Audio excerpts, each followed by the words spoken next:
It's very difficult in a talk like this to do full justice to the extraordinary achievements of this foremost lay meditation teacher, Goenkaji's own teacher, Sayagyi U Ba Khin.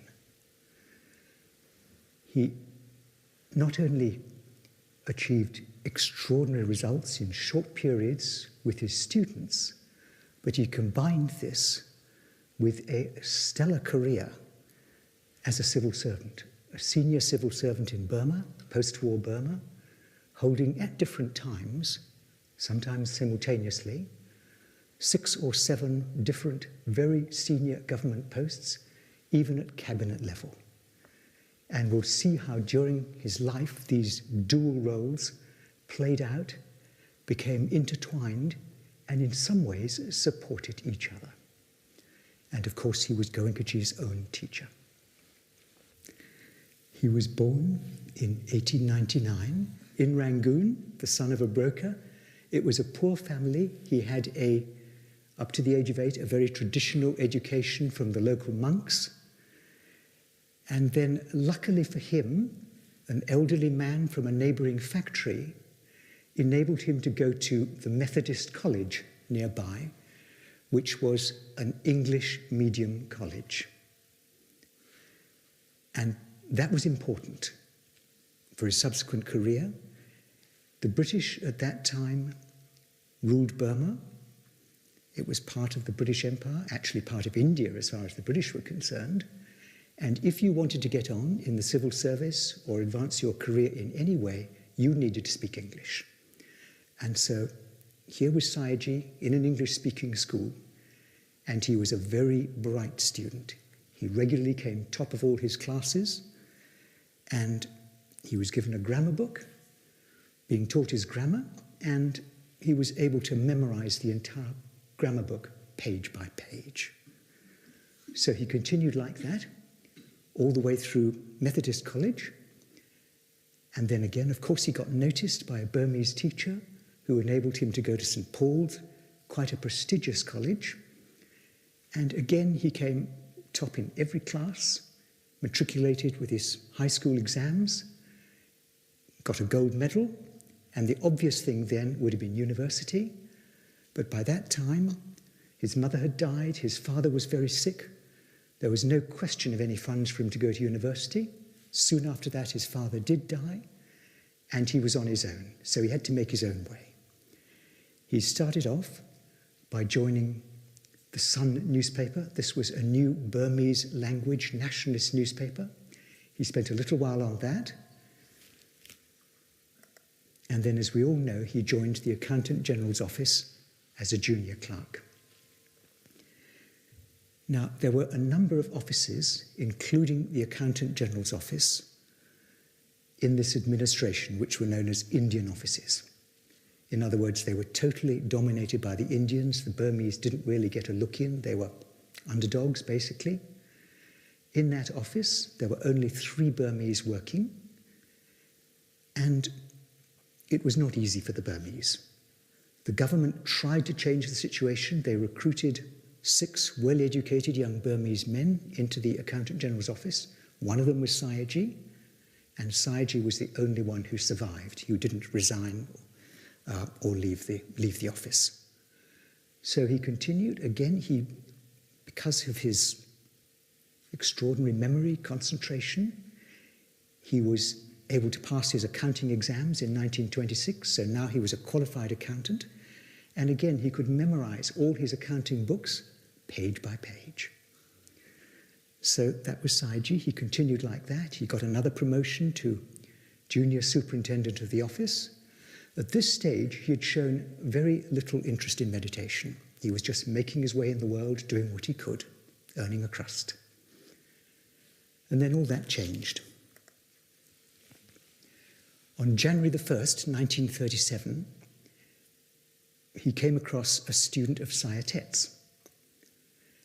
And that student taught him Anapana, just the very basics. So Sayagyi went home and he just started practicing Anapana just at home, and discovered very quickly his concentration was so good that he could play with mental light in any way he liked. while he was meditating. Now, how many of us can do that? And he hasn't even taken a course yet. So within a week, he felt, I have to go. I have to go to Sai Tet and take a proper course. And we know the story very well. He asked for permission from his superiors. It was denied. He went anyway. And at that time, this was the 8th of January now, just a week after his first attempt at Samadhi, he headed off, had to... Sai Tet's place is about 8 miles south of Rangoon, across the river, the Rangoon River. It doesn't sound far, but it was low tide, post-harvest, muddy fields, and the Sampanihad could only get about halfway up the tributaries. So he had to get out, his knees sinking into the mud, right up to his knees, carrying his bedroll and a few provisions, and he made the remaining few miles on foot, his legs caked in mud. He arrived, and along with another student was given Anapana that night by Sai Tet, and such was his concentration that he was given Vipassana the very next day. He stayed for 7 days and achieved, as Goenkaji put it, giddy heights. Sai Tet was very impressed. When he came home, he thought he'd get the dismissal letter, found the envelope. As we know, he was promoted to chief superintendent. The background is that the British at that time had decided to separate the India and the Burma offices. India and Burma were becoming separate provinces, so they wanted a Burmese person as their superintendent, and Sayagyi was really the only candidate. So now he's superintendent of the office, his salary goes 50% higher, as we know, and he gets promotion after promotion. And he was held up as an example of how a Burmese person really can progress even in an Indian-dominated office. But by this time, it was becoming more Burmese. Now, his next major promotion was he became chief accountant of the Burma Railways Board. And this was quite a grand position now. He was responsible for auditing all the accounts of the Burma Railways, and he had a special carriage which he'd attached to the trains. And in his carriage, which was his own carriage, his office would be there, his sleeping quarters, everything. He could go up and down the line and just detach himself at any station he liked, audit their accounts, and then reattach to the next train he fancied. So he was doing that, and then a happenstance occurred. His carriage was detached at a place called Chowsi. It's spelt Korksi, it's pronounced Chowsi. This was in 1941, and it was an error. The Chowsi station had already actually been audited by someone else. But now he had 2 or 3 days doing nothing. So he audited the accounts anyway, took a walk with the deputy station master, a rather nice hill opposite, pleasant walk, and he noticed below a series of bamboo huts below the hill opposite. And he was curious. He said, "What's that?" And the deputy station master said, "Oh, well, that's Webu Hill, and below it is a very, very developed monk called Webu Sayadaw. People have extremely high regard for him." And Sayagyi, of course, was very interested, wanted to go and pay respects, meet this monk. And the deputy station master said, "Oh, no, no, no, you can't go now. Go in the afternoon. He won't see anybody now." So Sayagyi went back to his carriage, had his lunch, practiced meditation, sent metta, and mentally requested this monk at the bottom of the hill, "Please receive me." And then he set off for the station master. They arrived about 3 p.m. in the afternoon at this little collection of bamboo huts, found an old nun pounding chilies, and she said, "Oh, no, no, no, there's no point in coming here now. He won't come out till 6. He never receives visitors. He certainly doesn't entertain people. If you're lucky, you might get a discourse at 6. And Sayagyi said, "Well, look, we've come all the way from Rangoon. May we please at least go and pay respects outside his bamboo hut?" This is the bamboo hut. And so he did, knelt down, paid respects, and said, "Please, sir, we've come all the way from Rangoon. Please open the door for us." And to everyone's astonishment, the door opened. Out came Webu Sayadaw, preceded by a cloud of mosquitoes. And Webu Sayadaw looks at him and says, "What's your aspiration?" "To gain Nibbana, sir." "Oh, and how are you going to do that?" "By practicing Vipassana, sir, by being with anicca." And Webu says, "Sadhu, sadhu," because Sayadaw says, "I'm practicing anicca in my body, Vipassana, right now, even while I'm talking to you." And then Webu cross-questions him. "Where did you learn this Vipassana?" And he talks about Saya Tet, whose student he is, of course, still, and talks about his experiences in meditation. Webu Sayadaw is incredibly impressed. He said, "I've been meditating for years in the forest to gain the attainments that you're talking about, that you've attained." Long conversation, and normally Webu Sayadaw didn't talk to anybody, or if he did, it was for very short periods. Long conversation. At the end of it, Sayadaw asked permission, "Can I come back the next day and provide you with your breakfast, sir?" "Yes, of course you can." So off he went, back home, back to his carriage. Came again the next day. Again, long talks. At the end of it, Webu Sayadaw says this: "You have paramis. You must spread the sasana. And you must do so now. Don't delay, because if you delay, the people who might have got it will miss it. Start teaching now." Now that's a pretty strong injunction from a very, very senior monk. With that ringing in his ears, Sayadaw goes back to his carriage and starts teaching. His first pupil is the deputy station master, sitting in the carriage, and he teaches him Anapana. Now, after that, this was 1941, he still didn't start teaching in any systematic way for some time. But then the war came. The Japanese invaded, and the British fled north, helter-skelter up north from Mandalay. The Japanese were in Rangoon. They'd taken Rangoon. They started bombing Mandalay. And now a wonderful example of Sayagyi's Shila. The Japanese left the railway station in ruins. But in the ruins, Sayagyi knew there was the safe where they kept the money, the Burma Railways Board, and all their operating cash money was in that safe. He had the key. So he goes through the ruins, finds the safe, the key still works, he opens it, gets out a very substantial sum of money, and now what's he going to do with this money? The British have fled, the Japanese are on the way, it's no man's land, there's no government of any kind. He could very easily have pocketed the money, and at that time he was pretty stretched financially because his daughter was sick, needing a lot of medical care, but not Sayagyi. He thinks about it and decides, well, this money belongs to the British. Even though they've fled, I must try and get it back to them. So he hires a jeep, drives 3 hours north to Mai Myo, where the British still are in flight, finds his superior officer, hands over the money to the astonished officer, and then says, "And now, sir, may I please have my monthly salary and my travel expenses?" That was Sayagyi.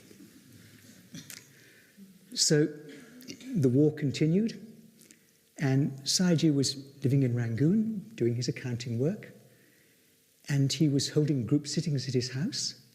Today we'd call him a group sitting contact. People used to come, and Saya Tet used to come as well from time to time, give instructions. This was during the war years. And the other students would say to Saya Tet, "Oh, look, please come more often. You know, it'd be really great to have you here." And Saya Tet is actually encouraging Sayagyi to teach now. And he says, "Well, I'm like the doctor. You can see me sometimes. But U Ba Khin is like the nurse. He's always here. Talk to him."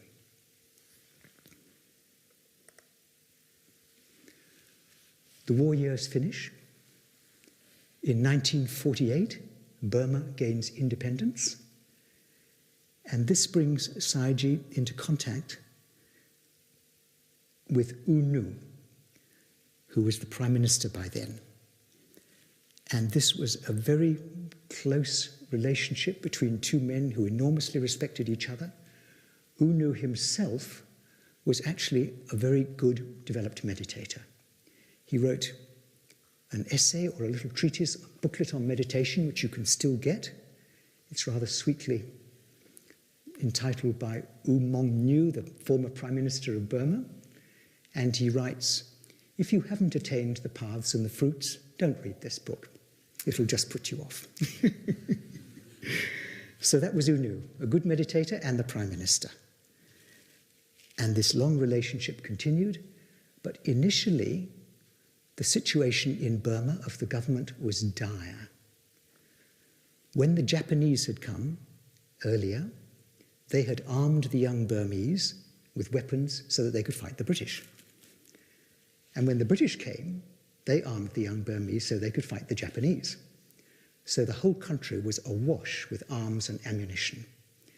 And then all these insurgent movements started.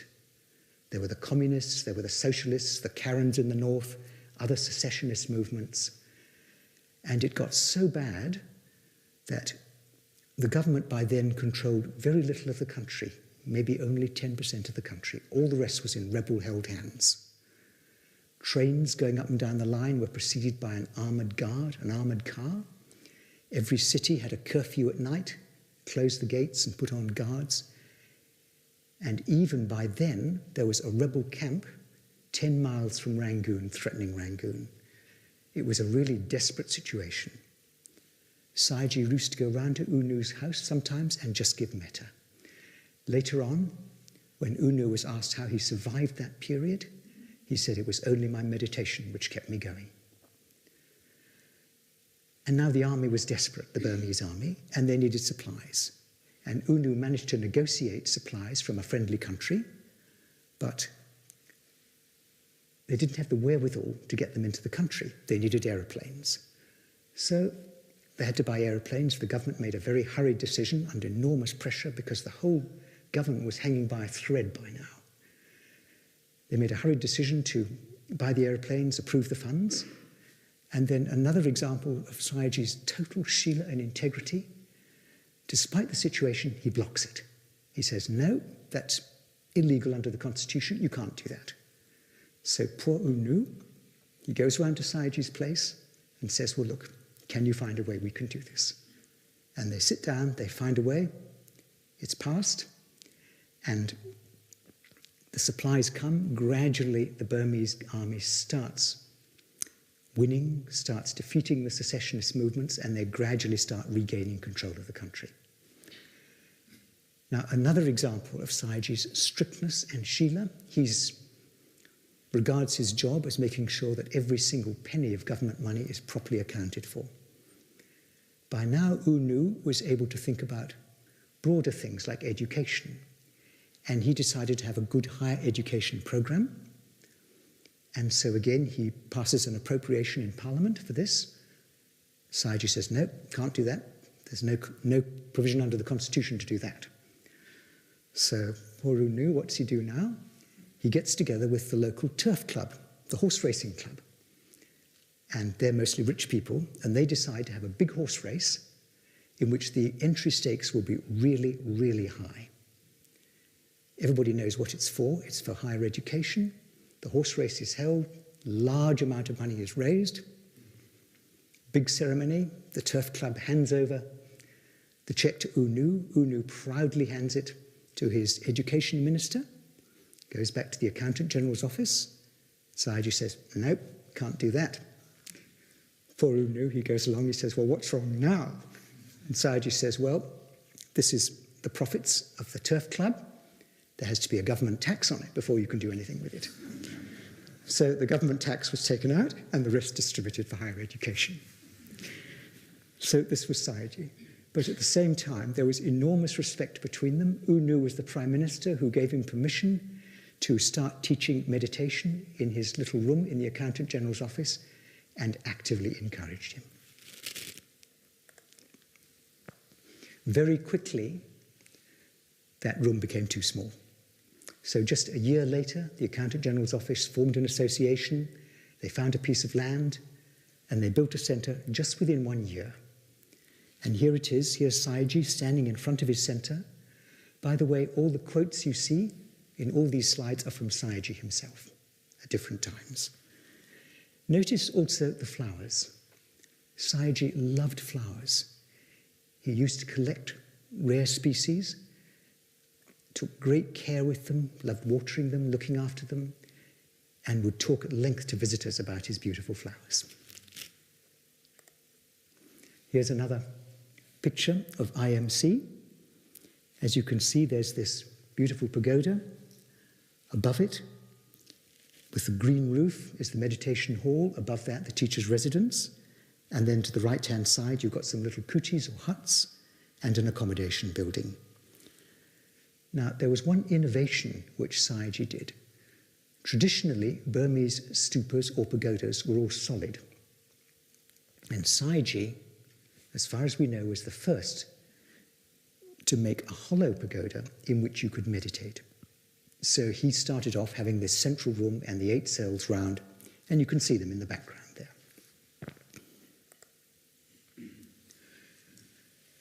We now move on to 1953. A year later, the centre's running.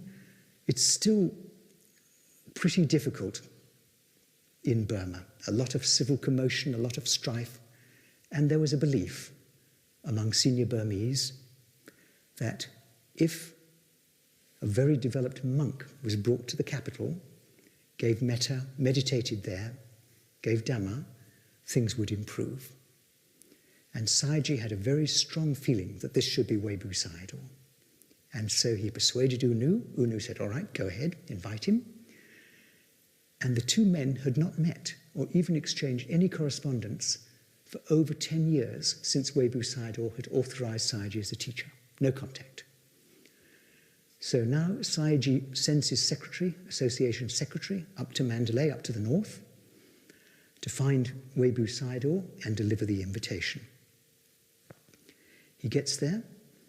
In the meantime, he meets a friend of his in Mandalay who says, what are you doing here? And he tells him, and the friend says, you haven't got a chance. Webu Sayadaw has 3 monasteries up in the north. He never leaves them. He never accepts any invitations anywhere. And not only that, but it is very unusual for any monk to visit a householder's centre. Nevertheless, the secretary persists. He finds Webu Sayadaw eating his lunch in a leisured way. Webu Sayadaw doesn't seem in the least surprised to see him, waits till lunch is over, and then delivers the invitation. Sir, your paramis are very powerful. Your ability to teach is great, but your students to date are very few. Please come down to southern Burma, spread Dhamma with all your metta and compassion. This is the time. Now is the time. Everybody's sitting round, astonished. Now what's Webu Sayadaw going to do? Remember, he's never accepted any invitation outside. And this is to a householder's centre. So he looks at the secretary and says, well, maybe tomorrow would be a bit early. How about the next day we travel? And you could have knocked everybody over with a feather. So Webu Sayadaw goes down to Sayagyi's centre at IMC with 6 monks. Sayagyi organises the plane tickets. And Webu hops on a plane as if he'd travelled every day on a plane in his life, gets picked up by Sayagyi by car at the other end, taken to IMC, pays respects, hops out of the car, pays respects to the pagoda, goes up the steps, circumambulates the pagoda 3 times, and this is what he's doing in this photograph here. Sayagyi is leading him, Webu Sayadaw is behind with his personal assistant, walks around 3 times, is shown into the central cell. All Sayagyi's students are sitting around in the outer cells. He's requested to give Dhamma. He gives a Dhamma discourse, meditates with them for some time, and then goes to his quarters and takes rest. The next day, all the leading lights of Burma, of Rangoon, start coming to IMC. Of course, this is hugely prestigious for IMC to have such a venerable, famous monk come there. And you get ministers coming, leading lights of society, throngs of them. And this effectively launched Webu Sayadaw's career as a teacher. And thereafter, he used to go down every year to southern Burma, take a tour. He would almost invariably spend some time at IMC. He'd usually give a discourse and meditate with the students there. And here is a beautiful picture taken sometime during that period of Sayagyi paying respects to Webu Sayadaw. And some years later, he remarked, this is Webu Sayadaw, this place used to be like a jungle. And now look at it, it's just like the time of the Buddha. So many people are getting benefit. And then he goes on, work hard to attain the highest. This is a nucleus, this is the first center of many. Webu Sayadaw could see what was coming.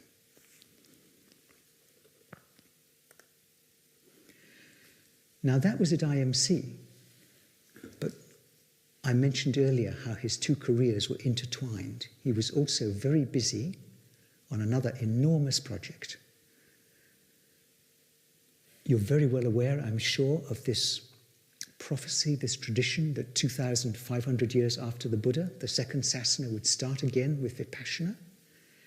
And the Burmese were very, very well aware of it. At that time was May 1956, when the 2,500th anniversary would come. And U Nu decided that he would call the Sixth Great Sasana Council. You remember that the first one, held after the death of the Buddha, this was to go through all the scriptures and correct them if any mistakes had come in. The first one was the one where Ananda famously became an arahant just in time, overnight.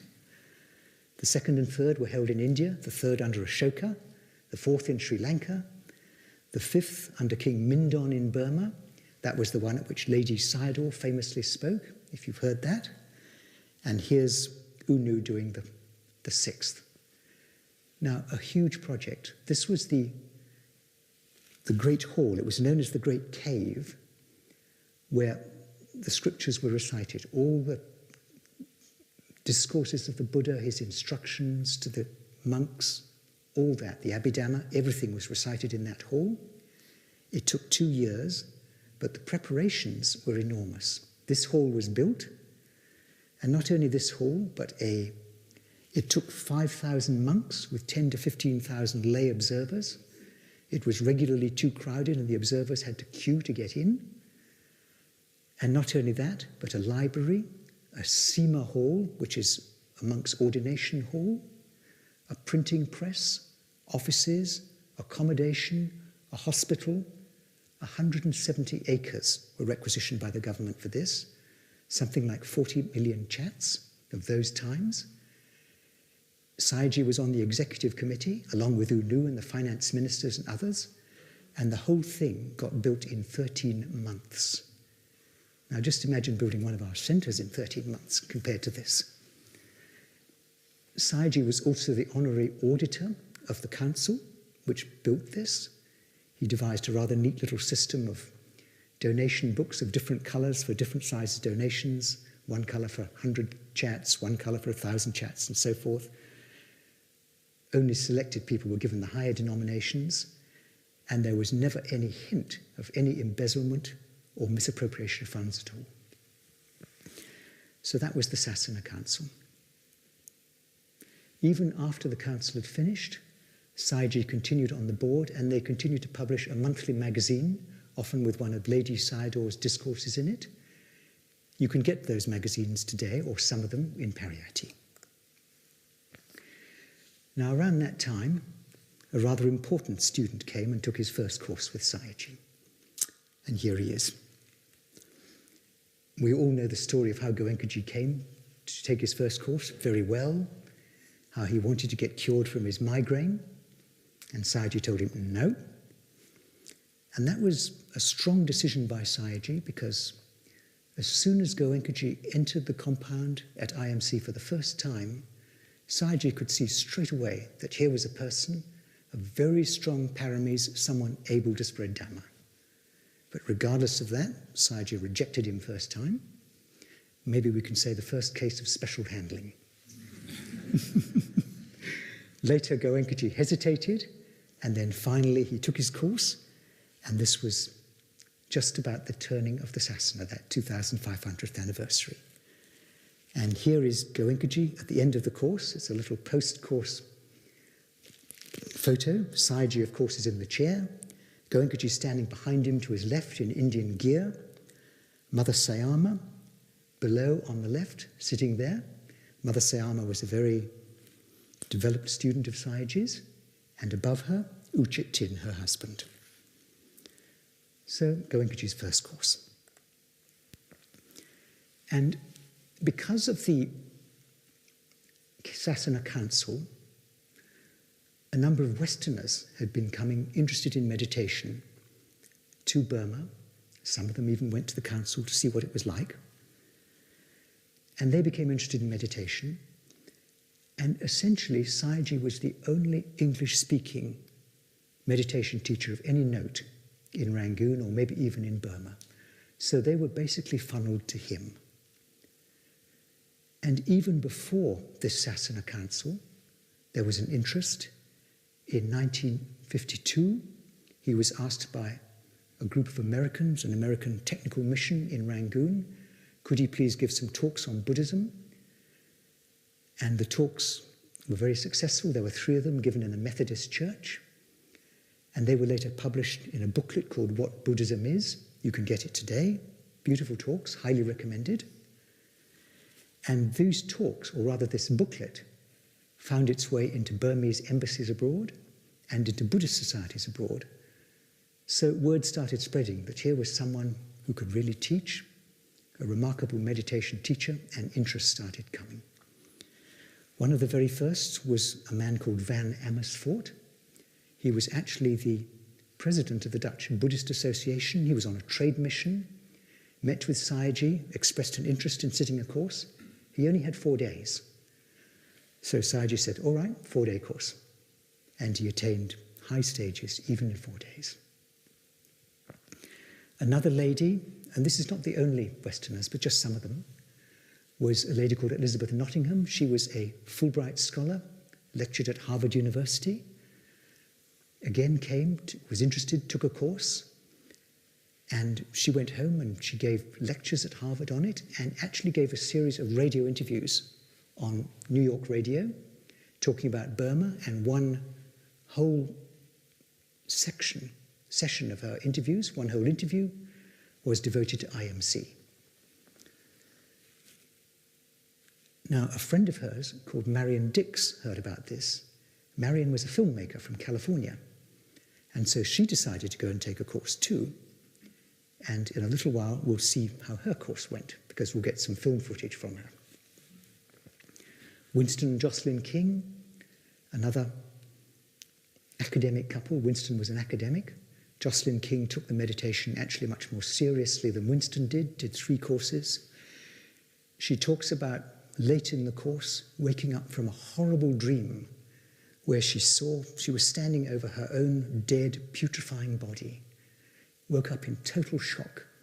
It was about 4 a.m., runs to the pagoda where Sayagyi's sleeping, rushes in. Sayagyi sits up, tells them about this horrible dream she had, and she's so frightened. And Sayagyi just starts laughing. And she says that laugh, she'll never forget it. It suddenly reassured her, brought down all her fears, and she realized, yes, now I can face death myself. So, different techniques for different students. John Coleman, the CIA agent who came, wrote The Quiet Mind, and later became a teacher.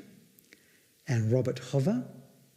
Robert Hover was the rocket scientist, the man who devised the nuclear intercontinental ballistic missiles, and stood on his shoulders and shook, as Goenkaji described it. Sayagyi also describes the incident in one of his discourses. He said that a gleam of samadhi came in contact with the huge mass of impurities inside, and that was the reaction. Rather like Goenkaji's image of the housewife throwing cold water on the fire. And he said it lasted for about a day, and then it all disappeared. And later, Robert Hover became one of his most devoted students and became a teacher himself, Vipassana teacher.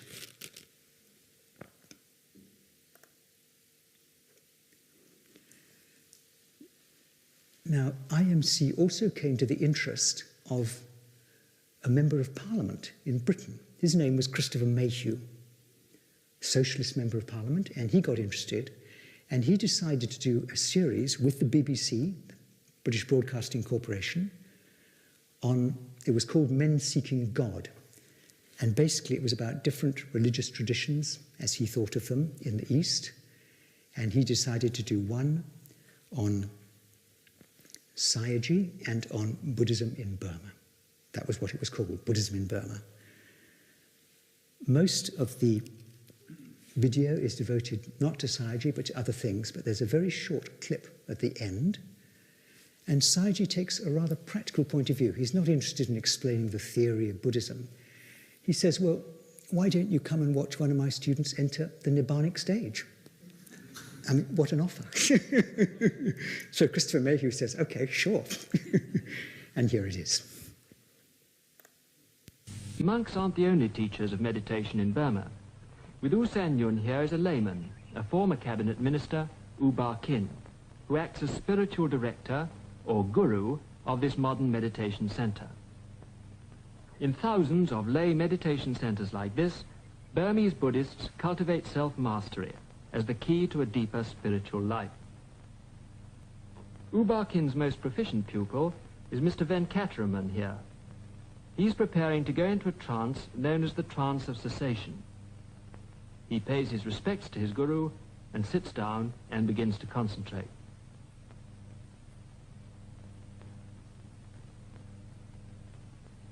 He's watched by his guru, and nearby, U San Yun, another pupil, begins meditation.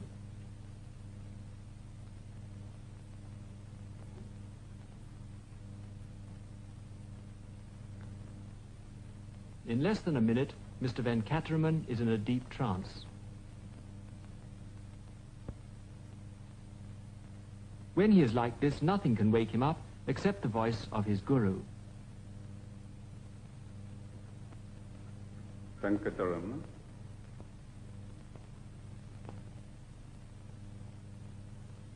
Some older monks I met had some reservations about the methods of this center, but no one doubts Mr. Venkataraman's remarkable powers of concentration.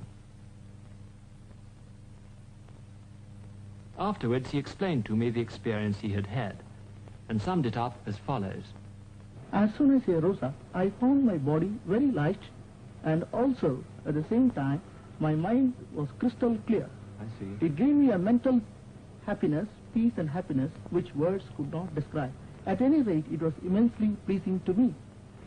Do your experiences vary at all? I mean, is it the same every time? Well, of course, you see, it is the same. But the images, when I go in the slow motion, the pictures, what I see, the vision might vary. But otherwise, it's all the same. And you value these experiences very highly? Surely, because it gives me mental peace and happiness.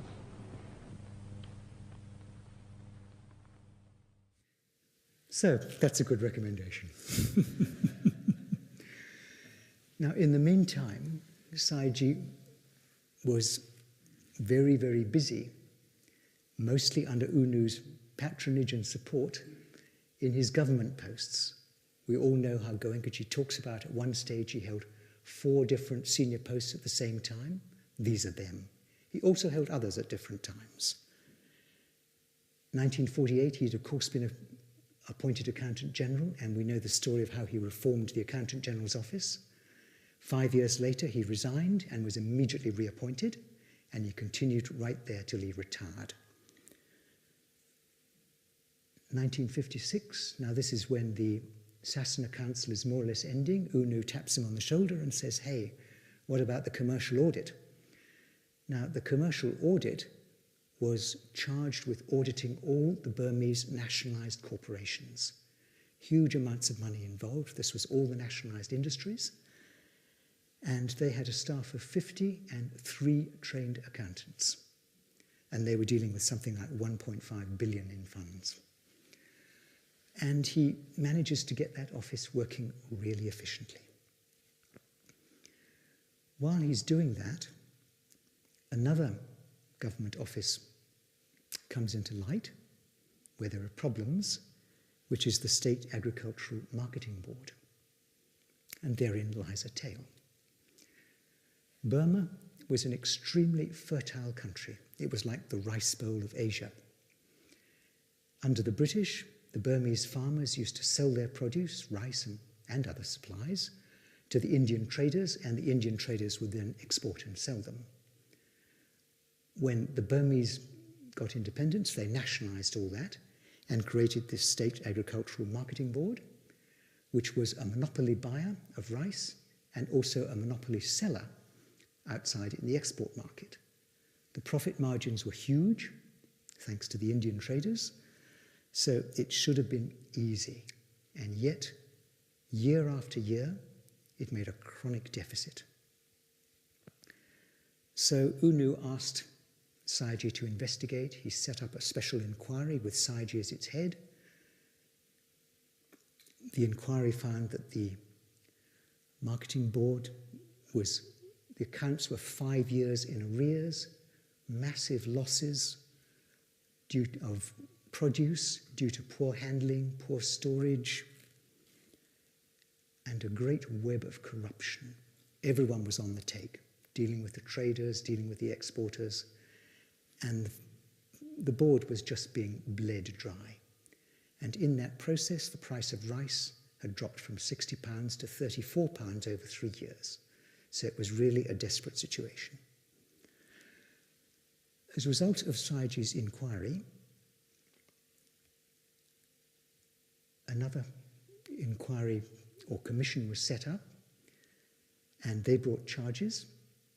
And during a meeting, an annual conference of the board, the police came in and arrested 4 of the board members, including the managing director. The officers were not very happy, and at the same time, U Nu had decided that Sayagyi would now run the board. And so the officers knew what was coming, and they didn't like it one little bit.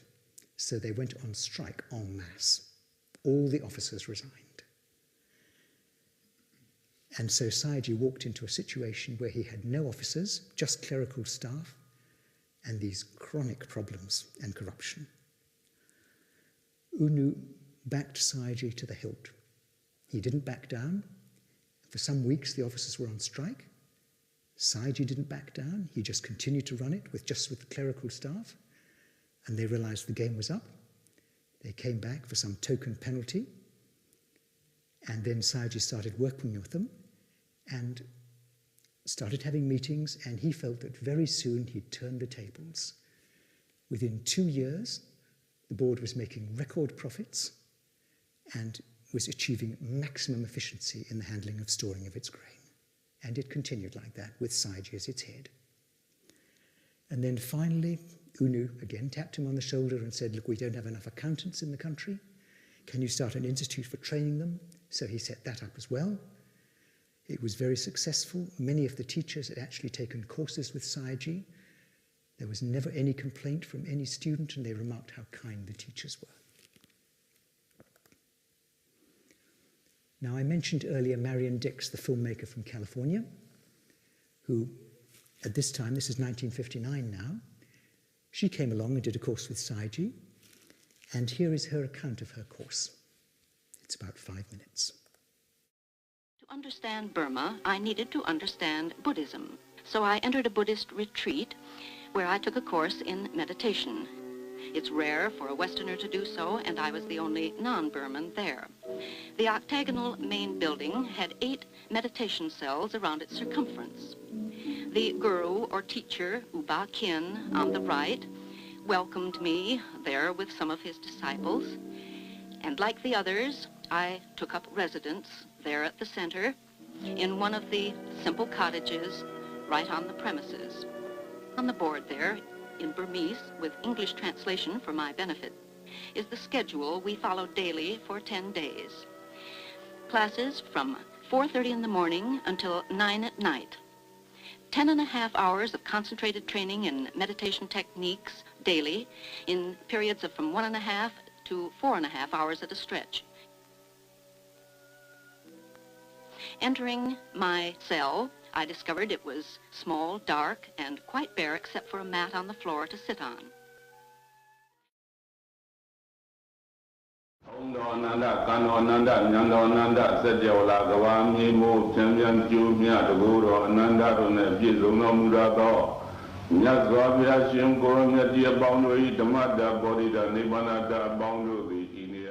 First, by concentrating complete attention on the spot beneath the nose where the breath can be felt coming and going. Then, when we could do so for hours at a time, we learned increasingly difficult techniques of concentration, all aimed toward purification through subjugation of every desire, until finally we could attain the trance state demonstrated there, body rigid, breathing barely susceptible, mind in oblivion, from which one emerges feeling indescribably serene, I was to discover. During rest periods between meditation sessions, I get acquainted with my Burmese fellow students in my class. And I found out that even Burmans who were used to sitting on the floor got stiff from the long periods in the meditation cells. We had only one meal a day, vegetarian, no meat at all, which we ate together at 10:30 in the morning. It was an occasion for relaxed, informal discussion with the guru. Miss Dix, did you enjoy this stay at the Buddhist Meditation Center? Yes, Jack, it was a wonderful experience. The last day of the course, former students and prominent Burmans from all over the country came to pay homage to the guru. Among them, the first president of Burma, Sao Shui Thaik, a Shan prince, the man in white with glasses seated at the guru's feet. The guru was telling them there about my having successfully completed the course, and later many of them came up to me rather shyly to murmur "Thadu," which means "well done."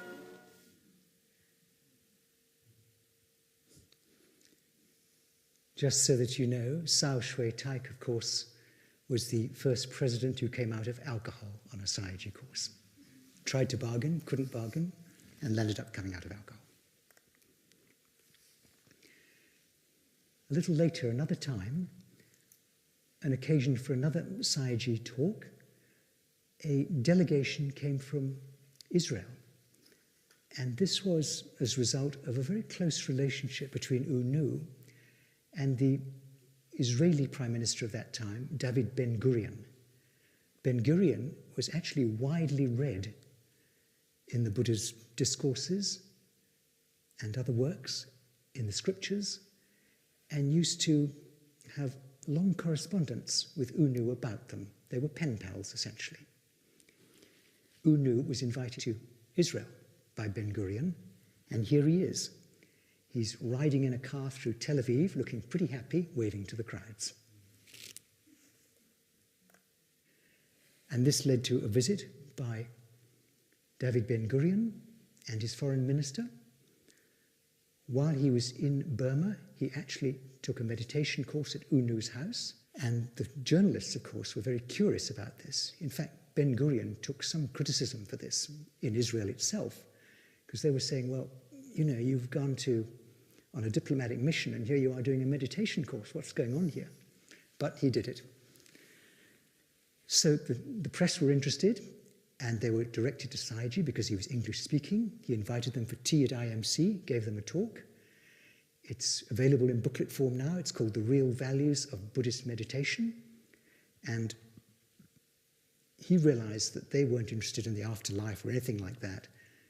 They were interested in what can you get out of meditation now? What's the benefit now?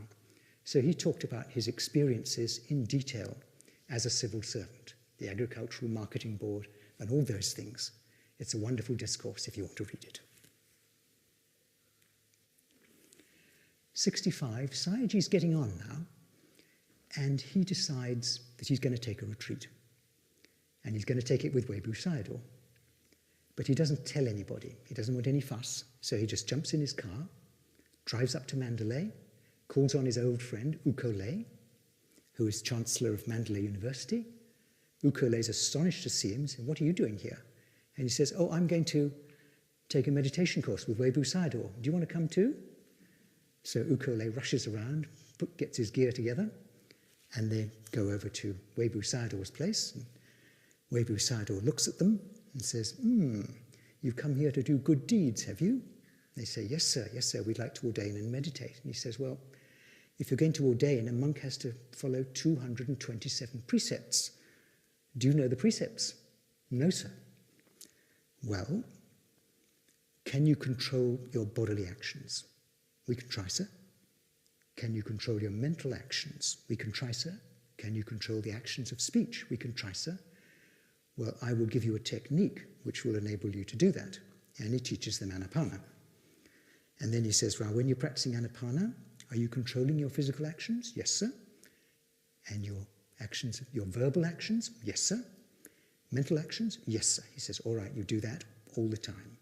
And then he looks at them and says, well, you're both over 50 and you've probably slept every single day of your lives. Now, no sleeping, you do this all night. And they continued like that for 7 or 10 days or whatever it was. And that's a beautiful photo on the right of Webu Sayadaw in front, Sayagyi behind him, and U Ko Lay holding the umbrella at the rear.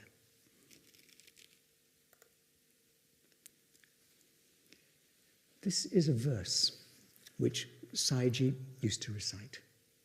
By virtue of this action, may I not come in contact with the ignorant, may I encounter only wise, saintly people until I attain Nibbana. And Goenkaji used to hear Sayagyi reciting this sometimes. One time, Sayagyi came round to Goenkaji's house to visit him. Goenkaji, of course, was a student for quite some time now. And he heard Goenkaji reciting this verse, and he said, oh, no, no, no, that's not for you. And then he explained, I am just on the borderline of the old and the new sasana. It hasn't really started yet. I'm just on this borderline, and I have no real time to teach, or not much time, because of all my responsibilities, my civic responsibilities, my service to the state.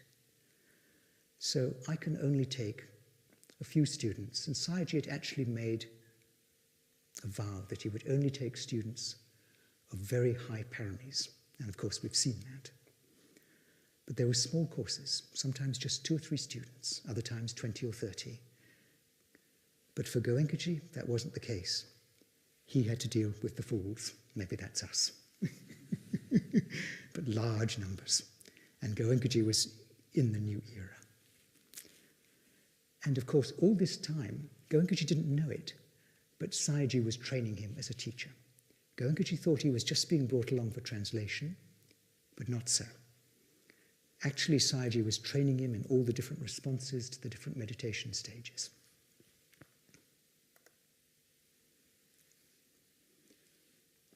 In 1967, and Sayagyi finally retires from all his duties. Actually, there's only 4 years left in his life now. He had a great wish to return Dhamma to India. And in spite of this vow he had, he really wanted to do this. And at one stage, he had an opportunity. An invitation came from Madras.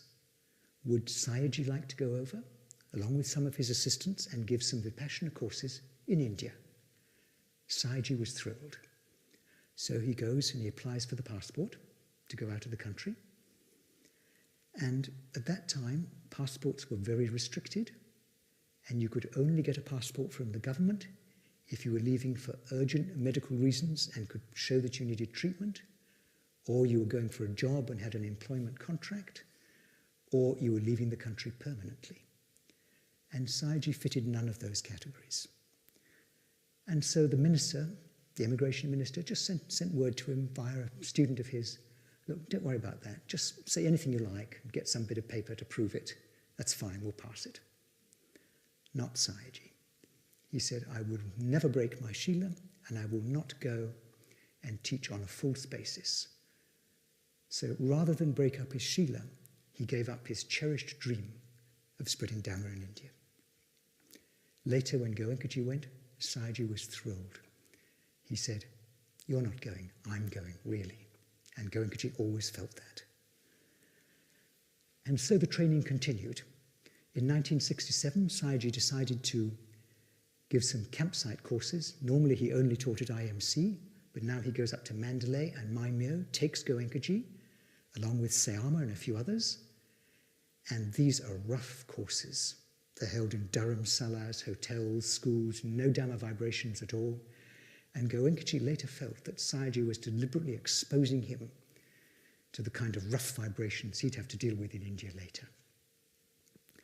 On one of the courses, a whole lot of Indian students there, some partly introduced by Goenkaji. Sayagyi suddenly says to him, "Oh, they won't understand my Burmese, you give the discourse." And so Goenkaji is used to public speaking, but here he is giving a discourse on a course in front of his own teacher. And Sayagyi is directing him. He says, "All right, now talk about Anathapindika, now talk about Angulimala, now talk about this." And so Sayagyi guided him in giving his first discourses.